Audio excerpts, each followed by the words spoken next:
Welcome everyone to the first of our series in narrative design. This is Psychonauts. Now, disclaimer before we start. Psychonauts is my favorite game of all time. Therefore, I'm highly biased. Let me tell you why I like it. The first thing you see of the game is our character walking on an actual brain in a very surreal environment. Then, you actually go inside said brain. Talk about first impressions. But let's jump right in. I want to start by taking a look at one of the first scenes you get to see, and possibly one of my favorite scenes in the entire game. Let's watch it first. I'm telling you for the last time, no! Notice the facial expressions all through this scene and how they set the tone of humor and narrative right from the start. I would never do that. I could never kill everyone. Oh, hi, Raz. Squirrel trouble? Let's pause here. The way Dogan just casually switches from murdering intent to welcoming Raz is probably one of the biggest tone setters for the entire story, interactions, and environment. They're liars is all. Whatever they tell you, it's a lie. I'll take your word for it. You going to class? Yeah, I'll meet you up there. As soon as I get these guys to shut up. Raz is also pretty fast at dismissing Dogan as just a random weirdo. He doesn't really take what he just heard seriously. Shut up!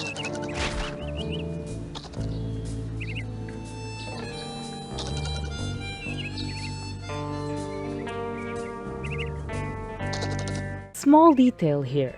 Did you notice the little pieces of burning ash falling around Raz and Dogan? Well,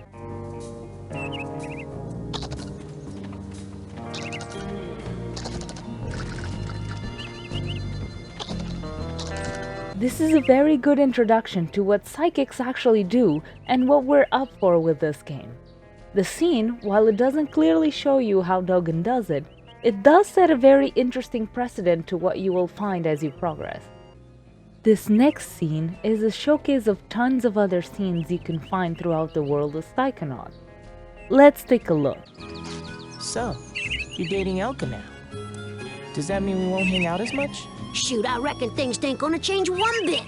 Doggone it, partner. No woman's never gonna... Hey, you're gonna make my boyfriend late for class. Come on, James. Come on.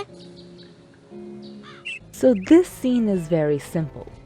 Characters, dialogue, humor. It might not seem special, but this, paired with all the other scenes you can find throughout the game, make this a very rich world to explore. It gives us the feel that we're actually in a kid's campsite and provides some liveliness to the environment. Let's now go into the first of the main events in the game and look at what is basically the introduction to the story. Hey, where you going, Maloof? Shh! I snuck out! That class is a death trap for crazy people! Listen, the coach is strong. At the start of class, he pulls you into his mind, and then there's nothing you can do about it. But once you're in, you can use these smelling salts to sneak out. Take mine. I don't need them anymore. I'm calling my parents to come get me before I get hurt. This is a very direct dump of exposition, but arguably necessary. It explains what is happening, how you can back out of the levels at any time, and at the same time gives you a very open view of the classroom, with all the students seemingly doing weird poses and looking very out of touch with reality. Too late! Bobby! Ah! Hey, kid! You owe me 5 arrowheads for this week's protection service.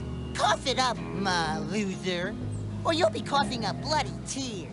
Hey, leave him alone. I heard a rumor that you were raised in the circus. Well, let me put this in terms you'll understand. I'm the strong man around here. Really? Because you look more like the cotton candy. Benny, put this kid's death on my to-do list. Come on, we'll see him in class. Yeah, We'll settle this on the battlefield. As any good kid's story demands, there's a bully. Bobby Zilch is the very example of bronze over brain and always punching his way out of issues. But I do find it interesting how he calls himself the strong man, connecting to Raz's background in the circus, but his character has what are probably the thinnest arms in the series. I'm guessing that's intentional, and it adds to the feeling that not all bullies need to look like bodybuilders. Sometimes words and attitude bully you too. Now it's time to explore the first brain level. You get to see, again, all your classmates looking like they're in some kind of trance, and you will soon join them. Also, be sure to notice the set dressing behind Coach Oleander. Coach Oleander, I'm reporting for basic braining.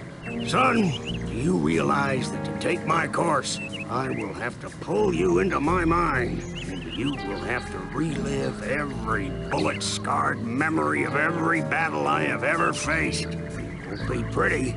Are you sure you wouldn't rather run around a bit more in the sunshine first? Both the brains hanging without a body and the drawing on the left side are very subtle and clever foreshadowing of what's to come story-wise. Let's go in now. Welcome to Coach Oleander's Basic Braining. I'm ready, sir. Well then... You're late, soldier. Now get in here and give me 20.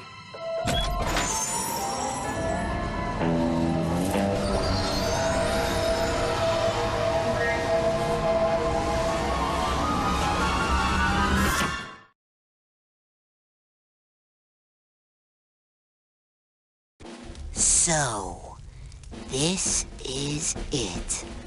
The mental world. It looks like a dentist office. A mental dentist office. It's a recruiting office, kids, and I'm here to recruit you for the greatest job in the world, being a psychonaut. It's about fighting a war for mental freedom.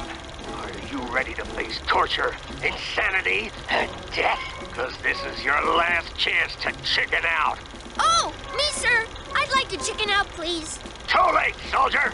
But you said... There's only one way out of here. Fighting! I want one of you chickens to sock me square in the jaw. I warn you, once you do, the war is on. This is a pretty strong note to start on. As you go inside the coach's brain, you also get to see the beginning of his personal story, in a recruitment office for the military. It's a very jarring world to start on, but one of the best when it comes to making a tutorial level. Let's explore why. Oh, and let's punch him in the face.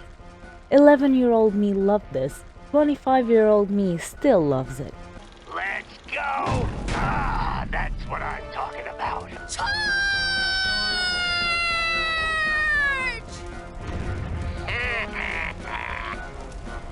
What kind of obstacle course is this?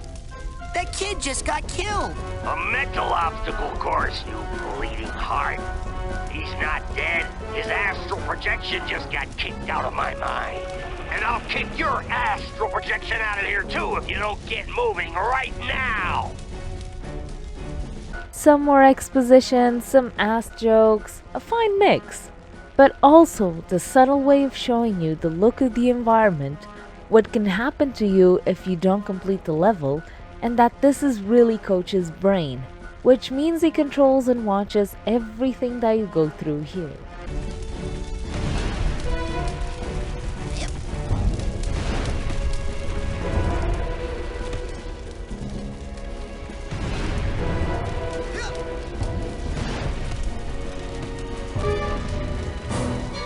Let's pause for a second.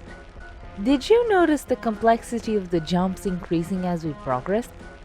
Start with a pre-planned easy jump, then an unexpected second easy jump, then a double jump, and finally a long, at first glance, bottomless and dangerous jump that is actually still safe.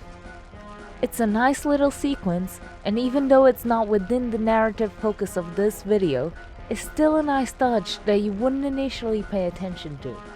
I'm gonna leave it there for this video. On the next one, we'll get fully into Coach Oleander's mind and to the end of this level. Stay tuned for talks on emotional baggage, minefields, and losing your footing as a human.